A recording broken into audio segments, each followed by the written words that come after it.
These days, the interior of a commercial aircraft operated by a full-service network carrier like United Airlines, Delta Airlines or American Airlines looks very different from what it did 30 years ago. The economy cabin might look relatively the same, although technological upgrades like modern seatback televisions and in-seat power outlets may make the passenger experience somewhat more enjoyable. Across the board, however, the lowest-end cabin configuration is not that different. Towards the front of the aircraft, however, is where things really get interesting, and where a stark contrast can be seen between the present and the past. Prior to the turn of the millennium, aircraft were typically configured with three classes: first, business, and economy. But it seems that first class on many airlines these days simply no longer exists. What might explain this trend? Let's explore for today's video. While the business class and economy cabins remain, first class seems to be on its way out for many carriers. Indeed, just a few carriers still offer a full first-class cabin. When it comes to the big US carriers, American Airlines does have its flagship first product, but it can only be found on its Boeing 777-300ERs. Other long-haul jets feature flagship business as the most premium cabin. American's competitors don't seem to have a first-class product anymore. For Delta, the flagship product is its Delta One suite, while at United it's the Polaris business class seat. However, with the slow disappearance of one cabin, a new cabin has emerged between business and economy offerings, with just a few more benefits compared to economy.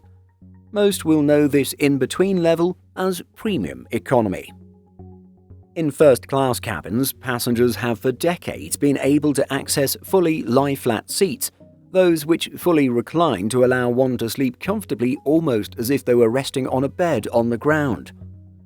These seats were only purchased by the highest-spending echelons of travelers, and business travelers were often relegated to the comfortable recliners made available in the appropriately named business class. Sleeping on an aircraft is not new, but the wide availability of lie-flat seats is. In fact, such a shift started just over 20 years ago. In 1998, British Airways made waves by becoming the first major airline to introduce fully lie-flat seats in the business class cabin. This was something that revolutionized the nature of long-haul business travel, at least according to Executive Traveler. Overnight flights, which used to prove extremely unappealing to business travelers, were now ideal, as employees could get their night's sleep on the plane and be awake and prepared for work the following morning. The introduction of lie-flat business class seats changed the nature of overnight corporate travel and drastically reduced the appeal of flying first class. There is no denying that the difference between business class and economy is enormous, especially for the contemporary business traveler.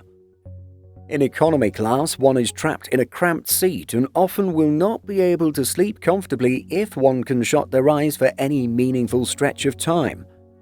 Modern business class seats offer an impressive lie-flat bed where one can receive their desired rest. However, the difference between booking business class and first class these days is relatively minimal, especially when it comes to the drastic change between product offerings in business and economy. At the end of the day, booking a first-class ticket essentially just comes with better food and a little more room to stretch out. On the ground, ticket holders may receive additional benefits as well, including special services and a higher earning rate for loyalty points. While there may be some travelers who value these benefits more than the price difference between the two classes, this is a niche market. For most consumers, business class products are more than capable of meeting their needs. As a result, airlines have slowly and steadily begun to shrink their first-class product offerings, with just a handful of carriers still offering the class of service today.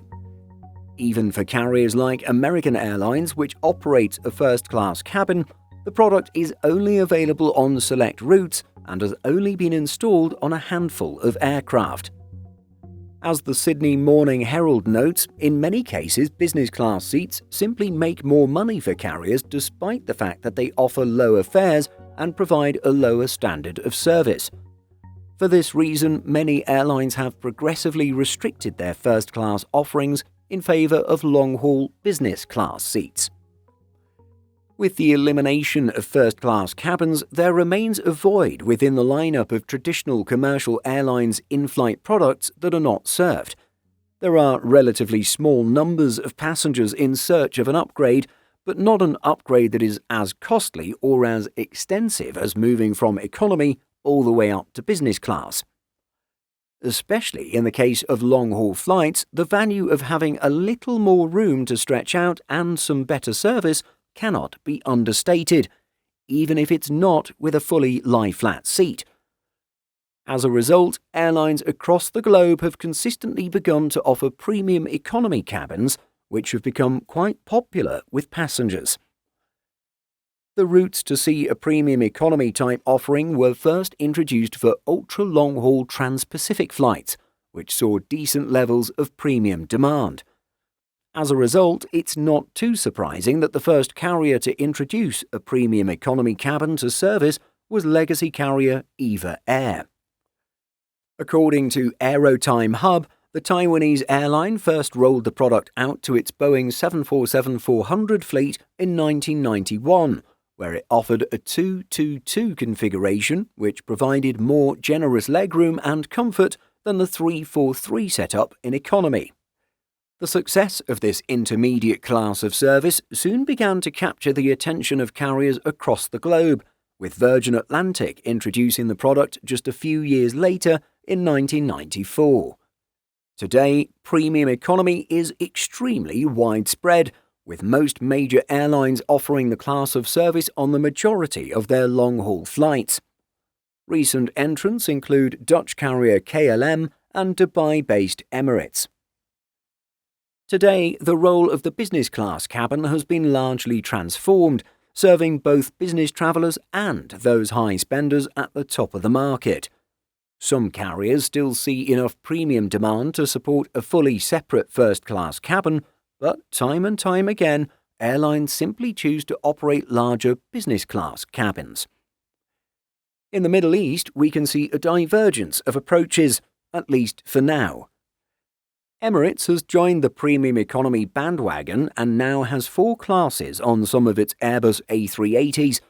Meanwhile, Qatar Airways has held out on offering a premium economy. Going further, the airline neglected to offer a first-class cabin on its newest long-haul jets. Its flagship product is the Q Suite, which the carrier even classifies as a business-class product. The variety of strategies taken by airlines around the world is indeed fascinating. Some have gone for straight simplicity, offering business and economy classes and leaving a wide gap in service between the two.